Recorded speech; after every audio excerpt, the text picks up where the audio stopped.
జగన్మోహన్ రెడ్డిపై దేశద్రోహం కింద కేసు పెట్టాలనే విధంగా హోంమంత్రి వంగలపూడి అనిత మండిపడ్డారు.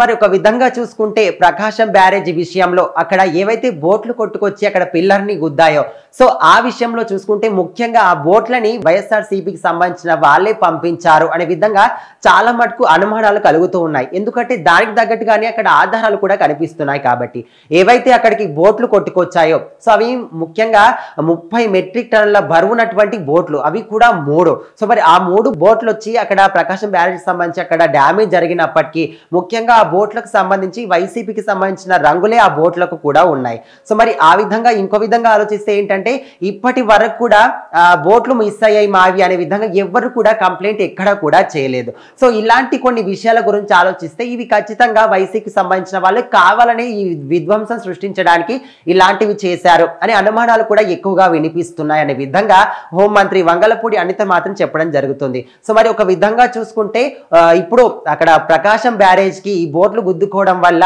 ఒక పిల్లలకు డ్యామేజ్ అయ్యి ఒకవేళ దానికి ఏమైనా ప్రమాదం జరిగి ఉంటే కొన్ని వేల మంది ప్రాణాలు అమాంతం పోయేవి. సో మరి అలాంటి వాటన్నింటినీ కూడా దృష్టిలో పెట్టుకొని ఇప్పుడు వరదలు వస్తున్నాయి. ఖచ్చితంగా ఇప్పుడు మళ్ళీ వాళ్ళకి సంబంధించి కూటమి ప్రభుత్వం అధికారంలో ఉంది. సో ఖచ్చితంగా ఏదో ఒక రకంగా ఈ ప్రభుత్వం మీద బురద చల్లడానికి వైసీపీ నాయకులు కావచ్చు, మాజీ సీఎం జగన్మోహన్ రెడ్డి కావచ్చు, వీళ్ళందరూ కూడా బురద చల్లే ప్రయత్నం మాత్రం ఎప్పుడు మాకు ఛాన్స్ వస్తుంది అనే విధంగా గుంటకాడి నక్కలాగా కాచు కూర్చుకొని సో మరి అవకాశం వచ్చినప్పుడు దాని బురద చల్లేస్తున్నారు అనే విధంగా తను మాత్రం చెప్పడం జరుగుతుంది. సో మరి మాజీ సీఎం జగన్మోహన్ రెడ్డి 2 సార్లు బయటకు వచ్చి 2 సార్లు కూడా మా ప్రభుత్వం మీద బురద చల్లి వెళ్ళిపోయారు. అక్కడ బెంగళూరులో కూర్చొని ఆ మాట ఈ మాట చెప్పుకుంటూ ఉంటున్నాడు అనే విధంగా అయితే తను మాత్రం చెప్పడం జరుగుతుంది. సో మరి ఒక విధంగా చూసుకుంటే ఇక్కడ ఏవైతే బోట్లు వచ్చి అక్కడ గుద్దుకున్నాయో ఆ బోట్లకు సంబంధించి అంటే ముఖ్యంగా అవి ఏవైతే వైసీకి సంబంధించిన ప్రాంతాలు ఉంటాయి ఆ ప్రాంతాల నుంచే ఆ బోట్లు వచ్చినట్టు కూడా కొన్ని ఆధారాలు కూడా కనిపిస్తున్నాయి. సో దానికి తగ్గట్టుగానే వాటి మీద వైసీకి సంబంధించిన రంగులు కావచ్చు, లేకపోతే అంటే ముఖ్యంగా ఏంటి ఇక్కడ ఆలోచించాల్సిన విషయం ఏంటంటే బోట్లు మిస్ అయిపోయాయి మావి అనే విధంగా ఏ ఒక్కరు కూడా ఇప్పటి వరకు ఎక్కడ కూడా ఎలాంటి కంప్లైంట్ కూడా రేజ్ కాలేదు. సో మరి ఎందుకు కాలేదు?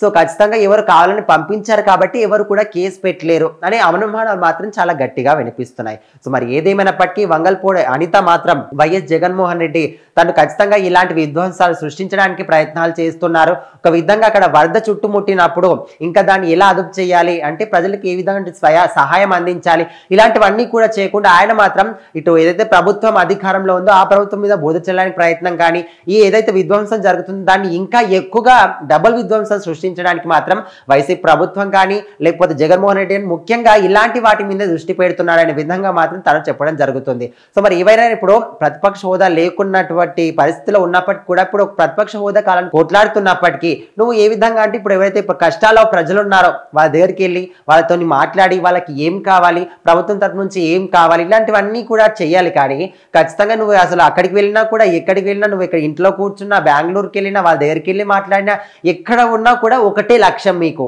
ఏంటంటే ఇప్పుడున్న కూటమి ప్రభుత్వం మీద బురద చల్లాలి, ఏ విధంగా వాళ్ళని బ్యాడ్ చేయాలి ఇలాంటివే మీరు ఒక లక్ష్యంగా పెట్టుకున్నారు. కాబట్టి దాన్నే ముందుకు తీసుకెళ్తే దాని గురించి ఆలోచిస్తున్నారు. కానీ ప్రజలకు ఏ విధంగా సహాయం చేయాలి అంటే ఇప్పుడు వీళ్ళ ఉన్న ప్రభుత్వం మీద బురద చల్లే ప్రయత్నం కన్నా ఇప్పుడున్న ప్రజలకు సహాయం చేస్తే మీకే మంచి పేరు వస్తుంది కదా అనే విధంగా అయితే అటు హోంమంత్రి వంగలపూడి అనిత కావచ్చు, చంద్రబాబు నాయుడు కావచ్చు, పవన్ కళ్యాణ్ కావచ్చు వీళ్ళందరూ కూడా అది ఒకటే మాట్లాడుతున్నారు. సో మరి ఏదేమైనప్పటికీ ఇటు మాత్రం ఏదైతే ప్రకాశం బ్యారేజీ విషయంలో జరిగిందో అది ఖచ్చితంగా వైసీపీ తరఫు నుంచి వాళ్ళే చేశారు అనే అనుమానం మాత్రం గట్టిగా వినిపిస్తున్నాయి. సో దాని గురించి తొందరలోనే తెలుసుకుంటామనే విధంగా కూడా కూటమి ప్రభుత్వం వెల్లడించడం జరిగింది.